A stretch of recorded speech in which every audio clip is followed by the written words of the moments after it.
Hi అండి. Welcome to ఇస్తీర్ collections. ఈరోజు మీకోసం ఒక మంచి కలెక్షన్తో వచ్చేసానండి. ఇది ఒక పట్టులో వెరైటీ అండి. చాలా స్మూత్గా ఉందండి. అంచు చూడండి, అసలు ఫ్లవర్స్ తోటి ఎంత బాగుందో. శారీ అంతా కూడా అండి మ్యాంగోస్ తోటి చిన్న చిన్న సీక్వెన్స్ కూడా అండి, అక్కడక్కడ చిన్న చిన్న సీక్వెన్స్ బుటాస్ కూడా ఇచ్చాడు. చాలా స్మూత్గా ఉంది. మంచి గోల్డెన్ కలర్ అండి. ఇది అసలు చాలా గ్రాండ్గా ఉంది. దీని పళ్ళు చూసుకుందామండి ఒకసారి. పళ్ళు కూడా చాలా గ్రాండ్గా ఇచ్చాడండి, చాలా రిచ్గా ఉంది.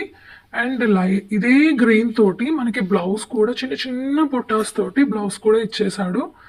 పళ్ళు చూడండి ఎంత గ్రాండ్గా ఉందో, అసలు చాలా స్మూతీగా ఉంది అండి. అసలు మనము ఇది బయట వచ్చేసి మనకి ఇది చాలా కాస్ట్ అవుతుందండి. ఇందులో ఇంకో కలర్ కూడా చూసుకుందామండి. ఇది వచ్చేసి బ్లూ కలర్ అండి, రాయల్ బ్లూ కలర్ కి పీకాక్ గ్రీన్ ఇచ్చాడు. అసలు ఈ టూ